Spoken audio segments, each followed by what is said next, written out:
ब्रह्मांड। मानव मन सहज रूप से बाहर जाना चाहता है, इंद्रियों के माध्यम से शरीर के बाहर झांकना। बाहरी दुनिया को समग्र रूप से देखना है, कानों को सुनना है, इंद्रियों को इसे पहचानना है। इसलिए स्वाभाविक रूप से प्रकृति की सुंदरता और भव्यता सबसे पहले मनुष्य का ध्यान आकर्षित करती है। मानव आत्मा में सबसे पहले जो प्रश्न उठे वे बाहरी दुनिया के बारे में थे। उस रहस्य का समाधान आकाश, तारों, अंतरिक्ष के ग्रहों, उपग्रहों, पृथ्वी, सरिताओं, पर्वतों और महासागरों से पूछा गया। हम हर प्राचीन धर्म में इस बात का पहला चरण देखते हैं कि कैसे मानव मस्तिष्क उस रहस्य को सुझाने के लिए संघर्ष करते हुए सबसे पहले बाहरी हर चीज को समझने के लिए दौड़ पड़ा। इस प्रकार नदी देवता, आकाश देवता, बादल देवता, वर्षा देवता आदि की कल्पना की गई। बाहरी दुनिया की हर चीज, जिसे अब हम प्रकृति की शक्तियां कहते हैं, इच्छाओं, देवताओं और स्वर्गीय दूतों में बदल दी गई थी। जैसे जैसे प्रश्न गहरा होता गया, इन बाहरी अभिव्यक्तियों ने मानव मन को संतुष्ट नहीं किया। आखिरकार सोच अंतर्मुखी हो गई और मनुष्य की आत्मा के बारे में ही प्रश्न पूछा जाने लगा। प्रश्न को समुच्चय से वापस व्यक्ति की ओर मोड़ दिया गया। बाहरी दुनिया से प्रश्न वापस आंतरिक दुनिया की ओर खींचा गया। मनुष्य बाह्य प्रकृति के विश्लेषण से अंतर प्रकृति के विश्लेषण की ओर बढ़ गया। अंतर मानवता का ये पहलू उच्च स्तर की संस्कृति के साथ, प्रकृति में गहरी अंतर्दृष्टि के साथ, विकास के उच्च स्तर के साथ जागृत होता है। आज दोपहर हमारी चर्चा का विषय यह अंतर्मानवीय है। ये प्रश्न कितने लाखों बार और कितने देशों में पूछा गया है। ऋषि और राजा, अमीर और गरीब, संत और पापी, हर पुरुष और हर महिला, हर किसी ने इस सवाल को बार बार उठाया है। क्या इस क्षणभंगुर मानव जीवन में कुछ भी शाश्वत नहीं है?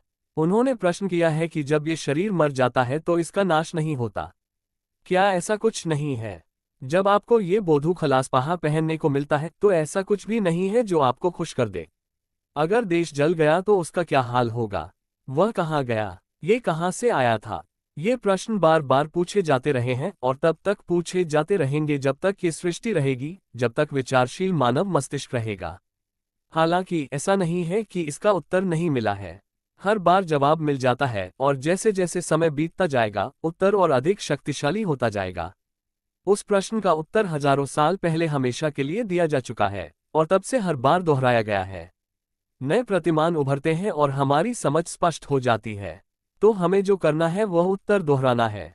हम इन सभी व्यापक प्रश्नों पर कोई नई रोशनी डालने का दावा नहीं करते हैं, लेकिन मनुष्य उन्हें समझ सके, इसके लिए हम प्राचीन सत्य को केवल आधुनिक समय के संदर्भ में आपके सामने रखने का प्रयास करते हैं। प्राचीन ऋषियों के विचारों को आधुनिक लोगों की भाषा में प्रस्तुत करने का, दार्शनिकों के विचारों को मनुष्य की सामान्य भाषा में रखने का, ईश्वर के विचारों को गरीब मानव जाति की बोली में कहने का प्रयास करते हैं ताकि मनुष्य उन्हें समझ सके।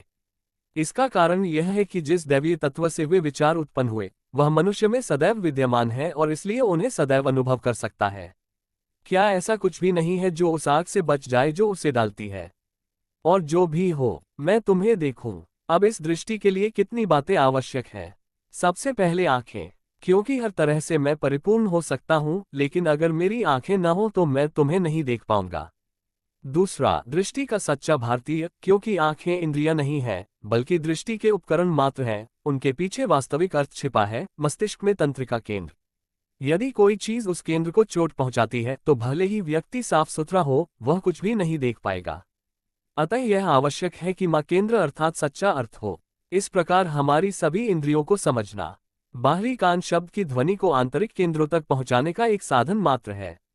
लेकिन ये भी काफी नहीं है।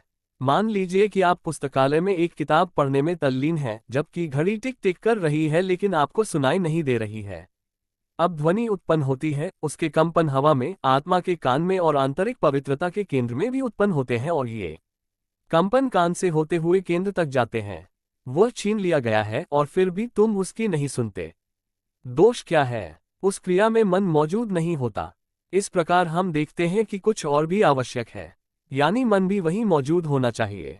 पहले बाह्य यंत्र, फिर ये बाह्य यंत्र संवेदना को किस तक पहुंचाएंगे? वह इंद्रिय और अंततः उस इंद्रिय का मन से संबंध। जब मन इंद्रियों से जुड़ा नहीं है तो भले ही सुनने की इंद्रिय और कान संवेदना प्राप्त कर रहे हों, हमें इसका एहसास नहीं होगा। यह मन तो केवल वाहक है, उसे संवेदना को और भी आगे ले जाकर बुद्धि के समक्ष प्रस्तुत करना है।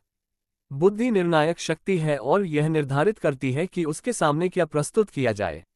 यह अभी भी पर्याप्त नहीं है, बुद्धि को भी इसे आगे ले जाना है। उसे पूरी चीज शरीर के भीतर नियंत्रक मानव आत्मा सिंहासनारूढ़ राजा को प्रस्तुत करनी होगी। यह उससे संचालित किया जाता है और फिर उसे निर्देश देता है कि क्या करना है और क्या नहीं करना है। वह आदेश उल्टे क्रम में निकलता है। पहले ये बुद्धि में जाता है, वहां से मन में, वहां से इंद्रियों में और इंद्रियां इसे बाहरी उपकरणों तक भेजती है। जब ऐसा होता है तो अनुभव पूरा होता है। ये उपकरण मनुष्य के बाहरी शरीर स्थूल शरीर में हैं, लेकिन मन और बुद्धि वहां नहीं है। ये सब, जिसे हिंदू दर्शन में सूक्ष्म शरीर कहा जाता है और ईसाई दर्शन में जिसके बारे में आप पढ़ते हैं मनुष्य का आध्यात्मिक शरीर, जो अधिक सूक्ष्म है, जो शरीर से भी अधिक सूक्ष्म है और फिर भी जो आत्मा नहीं है, उसके अंदर है। यह आत्मा सर्वोपरि है। बाहरी शरीर कुछ ही वर्षों में नष्ट हो जाता है, चाहे कोई भी सामान्य कारण इसे प्रभावित कर सकता है और इसे नष्ट कर सकता है। परंतु सूक्ष्म शरीर इतनी आसानी से नष्ट नहीं होता, लेकिन कभी कभी यह कमजोर भी पड़ जाता है और कभी कभी मजबूत भी हो जाता है। हम देखते हैं कि एक बूढ़े आदमी में मन की शक्ति कैसे कम हो जाती है। शरीर के मजबूत होने पर मन भी कैसे मजबूत हो जाता है। कुछ जड़ी बूटियां और औषधियां मन को कैसे प्रभावित करती हैं, बाहर की हर चीज उस पर कैसे प्रभाव डालती है और शायद ही वह खुद दुनिया के प्रति कैसे प्रतिक्रिया करता है, आदि। जैसे शरीर बढ़ता और नष्ट होता है, वैसे ही मन भी बढ़ता है और इसलिए मन आत्मा नहीं है, क्योंकि आत्मा न तो नष्ट होती है और न ही कमजोर होती है। हम ये कैसे जान सकते हैं? हम कैसे जान सकते हैं कि इस मन के पीछे कुछ है? क्योंकि ज्ञान स्वयं प्रकाशित है और बुद्धि का आधार है। वह अचेतन का अस्तित्व जड़ भौतिक पदार्थ में नहीं हो सकता। किसी भी निर्जीव पदार्थ में बुद्धि का अपना सार होना नहीं देखा गया है। कोई भी निर्जीव भौतिक पदार्थ स्वयं उत्पन्न नहीं हो सकता। समस्त भौतिक पदार्थ बुद्धि से प्रकाशित हैं। बुद्धि के कारण ही यह महाद्वीप यहाँ है, क्योंकि यदि किसी बुद्धि ने इसका निर्माण न किया होता तो एक महाद्वीप के रूप में इसका अस्तित्व अज्ञात ही रहता। ये शरीर स्वप्रकाशित नहीं है। यदि ऐसा है तो मृत व्यक्ति में भी ऐसा ही होगा। तदनुसार यदि मन अस्तित्व में नहीं है तो आध्यात्मिक शरीर स्वयं प्रकाशमान नहीं हो सकता। वे आंतरिक रूप से बुद्धिमान नहीं है। जो स्वयं प्रकाशमान है उसका क्षय नहीं होता। जो दूसरे के प्रकाश से प्रकाशित होता है उसका प्रकाश आता है और चला जाता है, लेकिन प्रकाश स्वयं क्या है, वह क्यों आ सकता है और जा सकता है या बढ़ सकता है और नष्ट हो सकता है। हम चंद्रमा को घटते घटते देखते हैं क्योंकि वह सूर्य के प्रकाश से प्रकाशित होता है। यदि लोहे के टुकड़े को आग में डालकर लाल गरम किया जाए तो वह चमक उठता है, परंतु उसकी ज्योति जाती रहेगी क्योंकि वह दूसरे से है। इसलिए केवल उसी प्रकाश का क्षय संभव है जो दूसरे से आता है और उसका अपना स्वरूप नहीं है। अब हम देखते हैं कि शरीर, बाह्य रूप, उसके स्वयं के सार में कोई प्रकाश नहीं है। वह स्वयं प्रकाशमान नहीं है और स्वयं को नहीं जान सकता। यही बात मन के बारे में भी सच है। क्यों? क्योंकि मन भी उठता है और गिरता भी है। एक समय वह मजबूत होता है और दूसरे समय कमजोर हो जाता है। ये हर चीज से प्रभावित होता है, इसलिए मन से चमकने वाली रोशनी मन की अपनी नहीं होती। फिर प्रकाश किसका? यह उसी का होना चाहिए जिसके पास यह अपना सार है, और ऐसा होने पर यह कभी क्षय या नष्ट नहीं हो सकता, कभी मजबूत या कमजोर नहीं हो सकता। वह तो प्रकाश ही है। ये स्वयं प्रकाश है। ऐसा नहीं हो सकता कि आत्मा जानती हो परंतु आत्मा स्वयं महिमा में है। ऐसा नहीं हो सकता कि आत्मा का अस्तित्व है लेकिन आत्मा स्वयं अस्तित्व का एक रूप है। ऐसा नहीं हो सकता कि आत्मा सुखी है परंतु आत्मा तो स्वयं सुखी है। जो खुश है वह अपनी खुशी दूसरों से प्राप्त करता है। जिसके पास ज्ञान है उसे ज्ञान प्राप्त करना ही होगा और जिसका सापेक्ष अस्तित्व है उसका अस्तित्व प्रतिबिंब मात्र है। जहां भी गुण है वहां वे पदार्थ पर प्रतिबिंबित होते हैं, परंतु ज्ञान, अस्तित्व और आनंद आत्मा के गुण नहीं है, ये आत्मा के ही स्वरूप है। ये भी पूछा जा सकता है कि हमें इस सिद्धांत को क्यों स्वीकार करना चाहिए। इस तरह ये क्यों स्वीकार करें कि शाला, आनंद और अस्तित्व ही आभा है कि आत्मा का प्रकाश शरीर के प्रकाश के रूप में मुझसे आता है। ये क्यों न कहें कि आत्मा का आनंद और आत्मा की महिमा भी कहीं और से आती है। इस तरह से बहस करने का खतरा यह है कि इससे सवाल कहीं नहीं छूटता। वे सब आत्मा में किस से आए? यदि यह कहा जाए कि यह किसी और से आया है तो फिर वही प्रश्न पूछा जाएगा कि यह दूसरे से कहां से आया। तो अंत में हमें ऐसी स्थिति में आना होगा जो स्वतः स्पष्ट हो।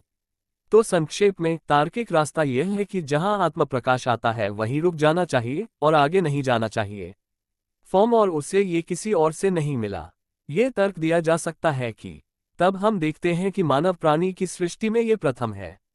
यह बाहरी ढक्कन का शरीर दूसरा सूक्ष्म शरीर है जो मन, बुद्धि और अहंकार से बना है। उसके पीछे मनाल की सच्ची आत्मा है। हमने देखा है कि स्थूल शरीर के सभी गुण और शक्तियां मन से आती हैं, और मन, सूक्ष्म शरीर, अपनी शक्तियां और प्रकाश अपने पीछे की आत्मा से प्राप्त करता है। अब इस आत्मा के स्वरूप को लेकर कई सवाल उठते हैं। यदि आत्मा का अस्तित्व इस तर्क से निकाला जाए कि वह स्वयं सिद्ध है और महिमा, अस्तित्व और आनंद ही उसका सार है, तो स्वाभाविक रूप से यह निष्कर्ष निकलता है कि इस आत्मा की कोई उत्पत्ति नहीं है। एक स्वतः सिद्ध सत्ता जो किसी भी अन्य सत्ता से स्वतंत्र है, किसी भी चीज का परिणाम नहीं हो सकती। ये सदैव है, ऐसा कोई समय नहीं था जब इसका अस्तित्व न हो। क्योंकि यदि आत्मा का अस्तित्व ही नहीं था तो समय कहाँ था? समय आत्मा में है। जब आत्मा अपनी शक्ति को मन पर प्रतिबिंबित करती है और मन सोचता है तो समय की अवधारणा आती है। जब आत्मा है तो कोई पूर्ण विचार नहीं है, और यदि कोई विचार नहीं है तो कोई समय नहीं है। तो ये कैसे कहा जा सकता है कि आत्मा समय के भीतर है जबकि समय स्वयं आत्मा के भीतर है? आत्मा का न तो जन्म होता है और न ही मृत्यु, लेकिन वह इन सभी विभिन्न भूमिकाओं से गुजर रही है।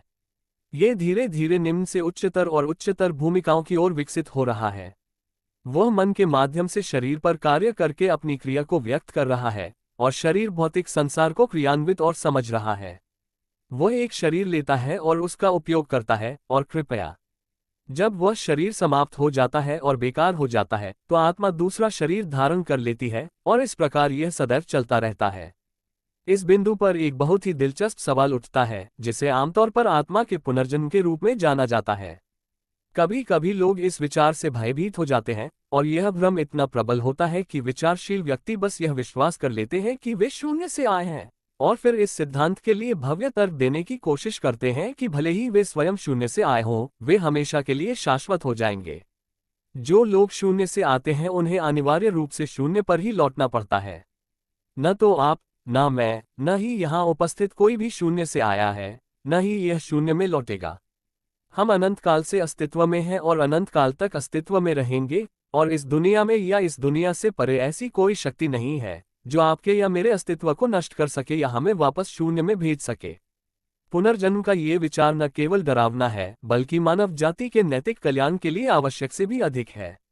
ऐसा तब होता है जब विचारशील व्यक्ति कोई तर्कसंगत निर्णय ले सकता है।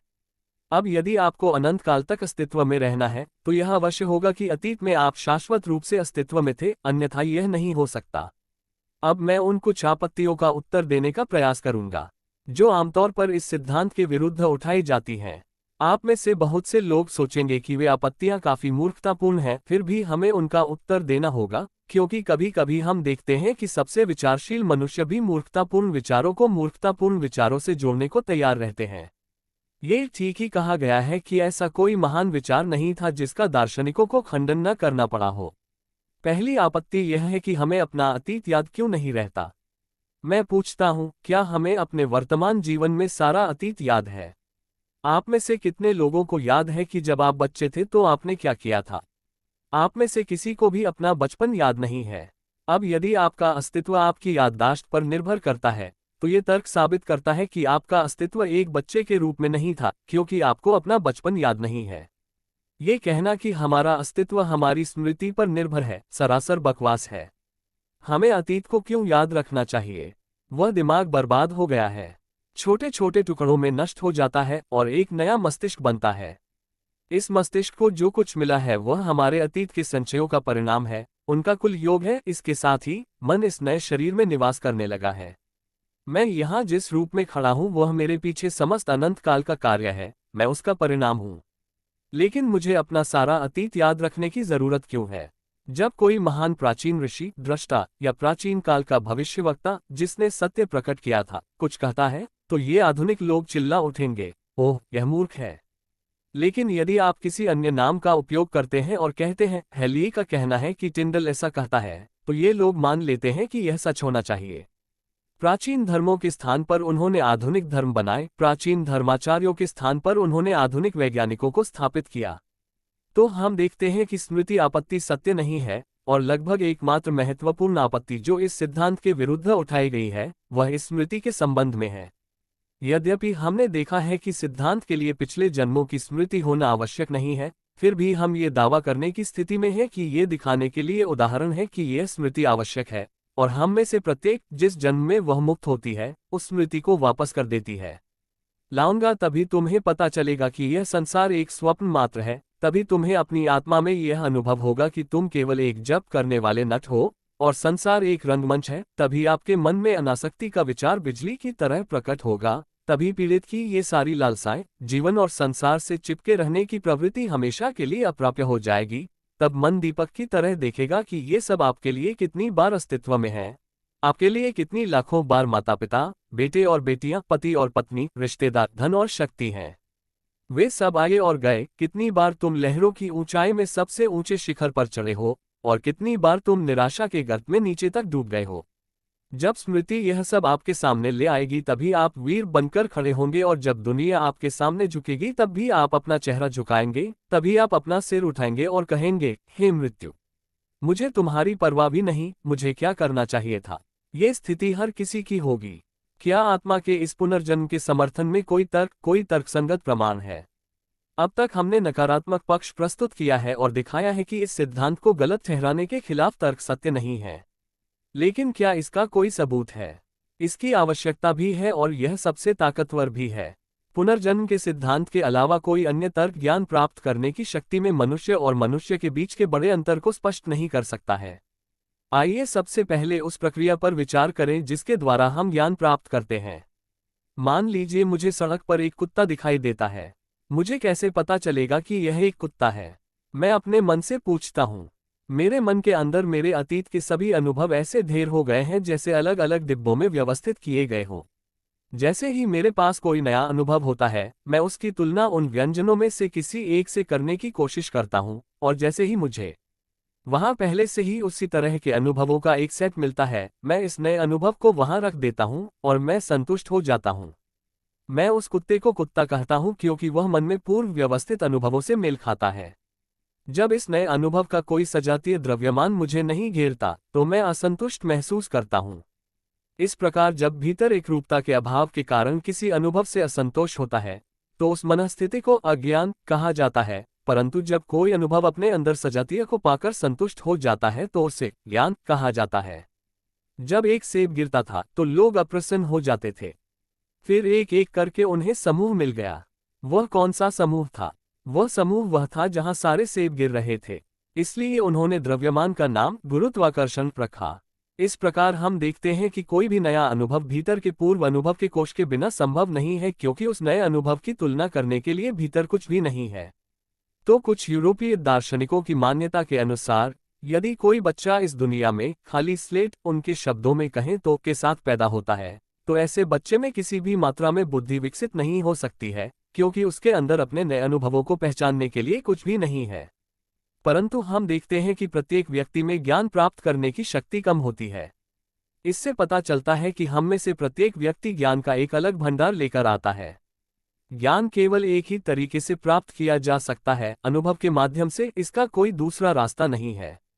अब अगर हमने इस जन्म में कुछ अनुभव नहीं किया है तो हमने किसी और जन्म में ऐसा किया होगा। मृत्यु का भय हर जगह और हर व्यक्ति में क्यों है? अंडे से चूजा निकलते ही वह भाग जाता है और मां के पंखों में समा जाता है।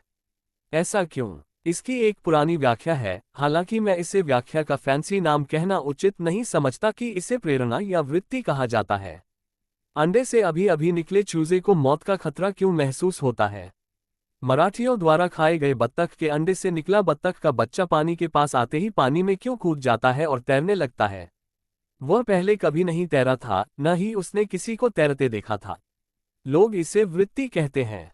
यह एक बड़ा शब्द है, लेकिन इसका कोई मतलब नहीं है। ये हमें वहीं रखता है जहां हम थे। तो अब आइए अध्ययन करें कि यह वृत्ति क्या है। एक लड़की पियानो बजाना सीखना शुरू करती है। पहले तो उसे हर पहलू पर उंगली रखनी होगी, फिर जब वह महीनों और वर्षों तक खेलना जारी रखता है तो उंगलियां सहज रूप से, लगभग स्वचालित रूप से हिलने लगती हैं। जो कार्य पहले सचेत रूप से किया जाता है उसे बाद में ऐसे स्वैच्छिक प्रयास की आवश्यकता नहीं होती है।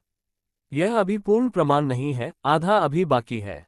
ये पूरी तरह से अच्छी तरह से समझा जाता है कि लगभग सभी क्रियाएं जो अब सहज हैं उन्हें इच्छाशक्ति के नियंत्रण में लाया जा सकता है, कि शरीर की प्रत्येक मांसपेशी को नियंत्रण में लाया जा सकता है। इस प्रकार दोनों ही तरीके इस बात का प्रमाण पूरा करते हैं कि जिसे अब हम वृत्ति कहते हैं वह इच्छित कार्रवाई की एक विकृत अवस्था है।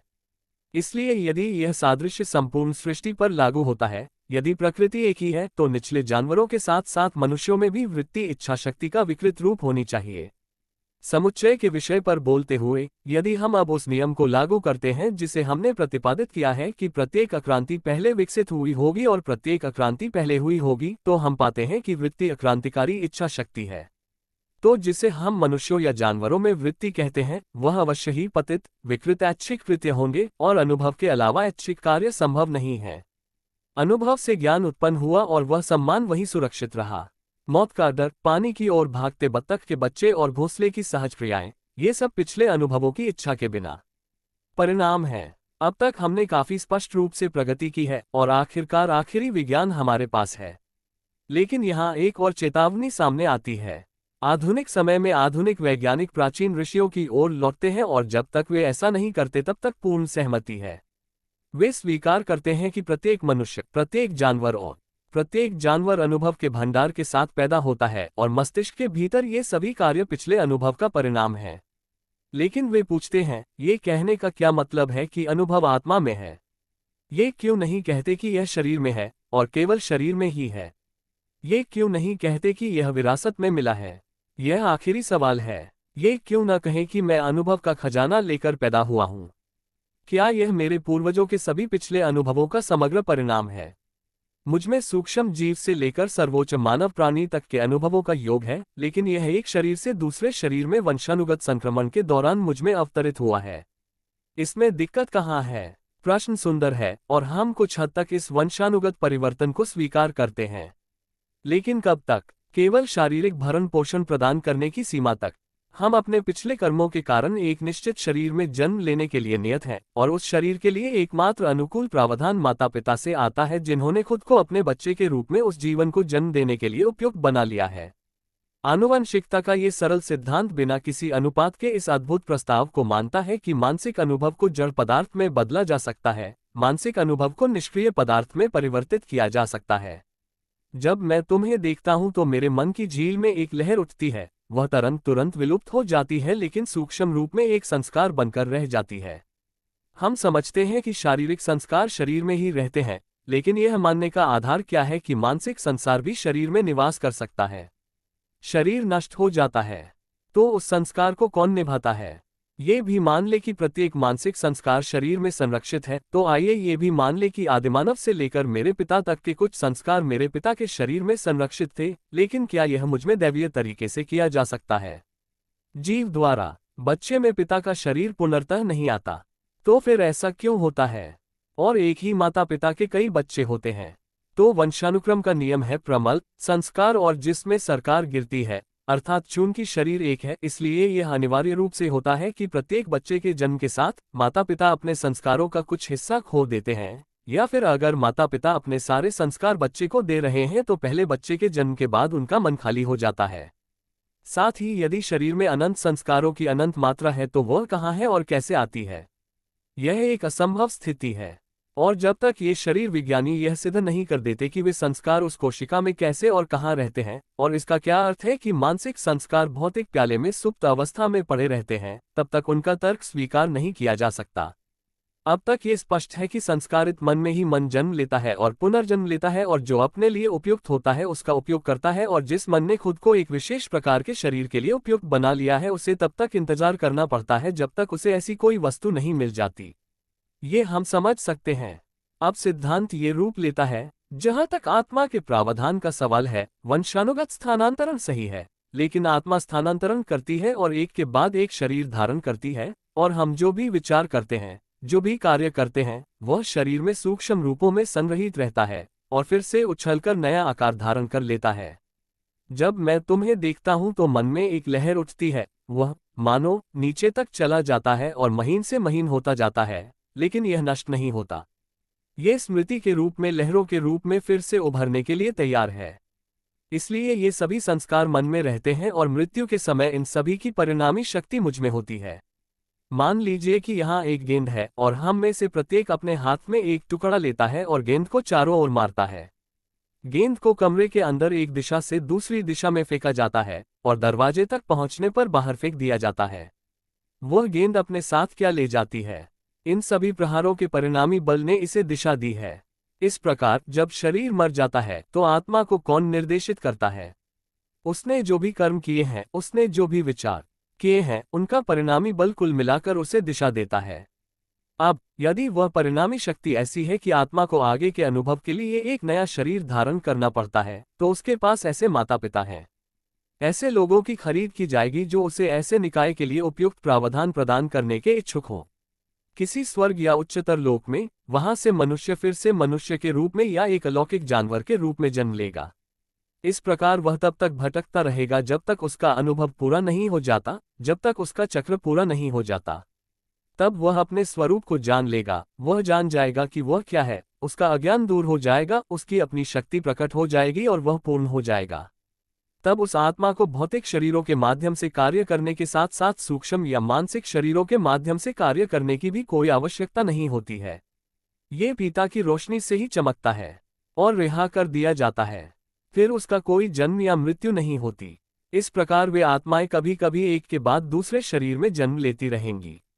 अब हम इस मामले की गहराई में नहीं जाएंगे, लेकिन पुनर्जन्म के इस सिद्धांत के संबंध में मैं आपके सामने एक और बात रखूंगा कि यही सिद्धांत मानव आत्मा की स्वतंत्रता की पुष्टि करता है। यह एक प्रमुख सिद्धांत है जो अपनी सभी कमजोरियों को किसी और पर दोष देने की सामान्य मानवीय गलती नहीं करता है।